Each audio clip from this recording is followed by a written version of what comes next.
Dr. Veer Singh, Dr. Veer Singh, as we all know, he is born and brought. So can I just say one thing? Veer has just won the best video award in IRSI. Okay. No, he is just. I was just introducing. There was some other noise, but he's born and brought up in the realms of vitreoretinal surgery, uh, being son of Dr. Preetham Singh, who is the leading vitreoretinal surgeon of this region.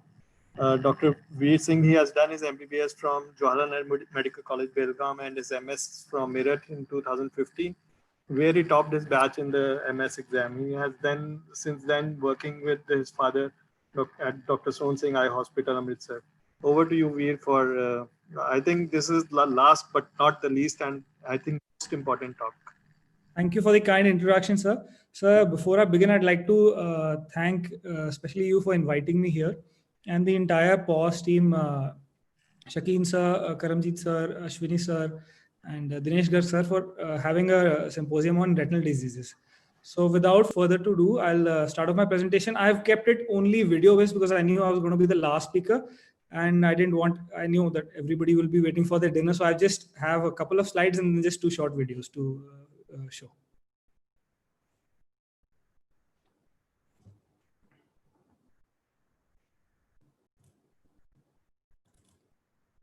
Can you see my slides, sir?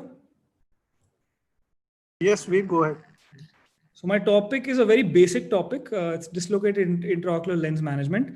Now, if I go on to the theory, there are multiple, it will be entire webinar how to manage this and manage aphakia. So I've just kept it to a very basic thing and showing 2 videos. So when can this occur? This can happen intraoperatively. It can happen in the early post-op period, or it can have a late occurrence. So if it's happened, now what to do? Now, obviously, no cataract surgeon wants this to happen, but it happens even in the best of hands. If it happens intraoperatively, first of all, do not panic. Secondly, do not fish. That's the most important thing. If you go on doing that, then you're making it worse. So what to do? You need to just close up as it is, let it go down, and refer to a VR friend. And you still end up having excellent visual outcome, which is 20/20 vision. At the end of the day, what you want is a happy patient, a happy cataract surgeon, and not last but not the least, a happy VR surgeon. So I'm going to be showing 2 videos. First is a dislocated acrylic lens, which I ended up repositioning. And the second one is a PMMA lens, which I removed and did an SFIL using a Gore-Tex suture. So this is the first video.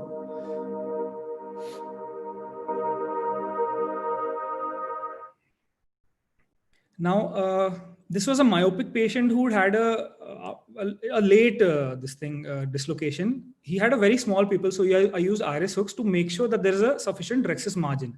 Once I was sure, I went on to do the vitrectomy. He had undergone previous barrage laser, of which you can see the marks. And the idea was to do, also check the periphery along with doing vitrectomy and do a careful vitrectomy and clean up the periphery. Then I checked the periphery by depression to see if any other suspicious lesions were there. And then further, I went on to add a little bit of laser augmentation wherever I felt the need. Then again, the IOL part was done. I made side ports according to my convenience. I made 3 here, but of course, I think you can do it 2 as well. So I'm using a 25 gauge system. Using the 25 gauge forceps, I feel that 23, you can hold it better, but I was able to, with a couple of tries, I was able to grasp the haptic and bring it up. And then using another 25 gauge forceps, I held it with a firmly from the other side. And then using a dialer, I scooped it in within the rhexis margin and I put it in the AC first, making sure it doesn't fall back. Both the haptics were pushed into the anterior chamber. And after injecting visco, then I did the manipulations to put it in the sulcus. So just with the side ports, I pushed the inferior haptic into the sulcus and then dialed the superior haptic accordingly. And making sure that it was well centered. Once I was happy with the orientation, I went ahead and I did a visco wash. My infusion was on. I did a visco wash, but then I noticed there was a little decentration. But it was still there was some level of stability, so I continued the wash. And again, with my infusion on, I dialed it into such a place where I thought it was had a reasonable level of stability, and again checked it by doing washing it again from the anterior chamber. And then finally concluding the case without the need of any sutures, after making sure that it was well stable.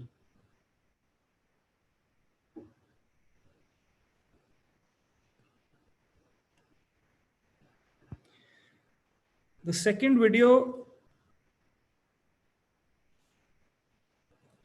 is where I used it was a PMMA lens. And again, this patient had a late presentation. Now this was stuck in the inferior retina. Again, this was a myopic patient. I went on to do the vitrectomy. The important part here is to not pull the IOL and cut around it. And also I had treated those lattices that you can see in the background a month earlier, so that the risk of an RD is much less. Once it is freed, then being a myopic patient, again, do a very nice peripheral vitrectomy. I do not compromise on a nice base shaving, even if it's an esophageal or any sort of thing. Again, making sure that there is no lesion, I've not missed anything, clearing up the vitreous in the periphery. And then for the PMMA lenses, I like to inject this PFCL. Now the advantage is if I end up, while picking up, if it falls, it decelerates while going down. And secondly, it helps to float the IOL like it's shown in this video. It makes it easier for me to grasp the IOL. And then again, doing meticulous base shaving at the 3 and 6 o'clock positions, where I intend the Gore-Tex sutures to sit. Then moving on to making side ports and injecting visco, making an AC entry and making my scleral tunnel complete. Then again, with a 23 gauge forceps, I pick it up and then bring it out from the scleral entry that I've made. Now here I try to be as atraumatic as possible. Then again, then removing the PFCL. And then I like to use this Ashwin marker if I'm doing a single PMMA lens, which is with 2 eyelets. It makes me make the marks according to the pupillary center. And again, using the same 23 gauge trocars that I have used for vitrectomy to make the sclerotomies, which is around 2 to 3 millimeters apart. From the limbus, these are at a sulcus orientation, which is 2 millimeters.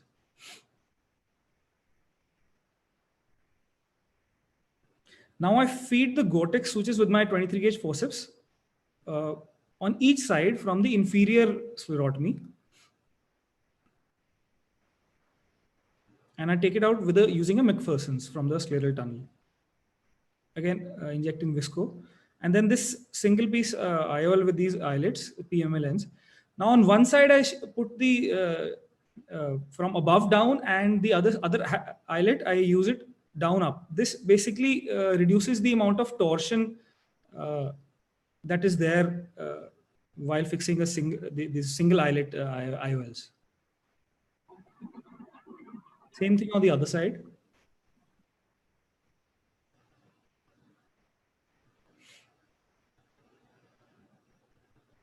Now making sure the sutures haven't looped here or there.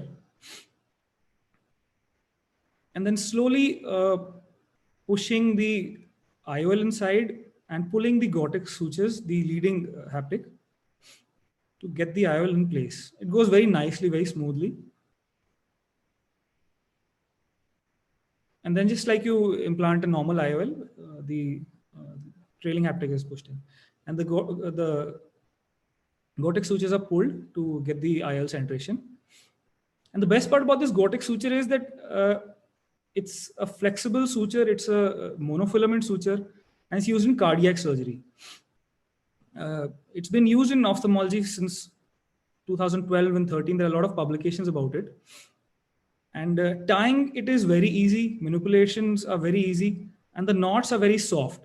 So we try to push these knots inside these sclerotomies that we make. But even if they are left outside, most of the times they don't cause any problems because it's a very soft suture. So titrating the tension on both the sides, it shouldn't be too tight or too loose. It should just be the right tension. And after cutting these sutures, trimming the knots, I've not had a single instance where I've ended up breaking these sutures. They are so, the strength is so good in these sutures. Then I use these 23 gauge forceps to stuff in the knots.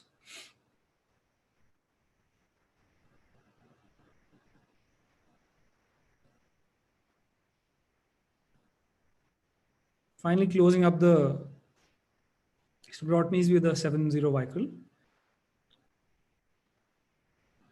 and the scleral tunnel with a 10-0 nylon.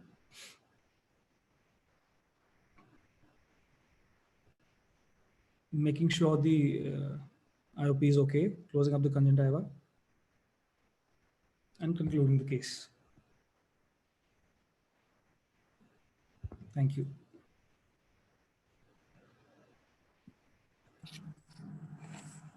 Thank you, Dr. Veer, for such a presentation. First of all, I'd like to go to Dr. Dinesh about his comments on this. Veer, is it 6-0 Gore-Tex or? So it's called a CV8 suture. It's a 7-0 Gore-Tex. The thickness is 7-0. Yeah, it's called CV8. I don't have any personal experience of using this actually.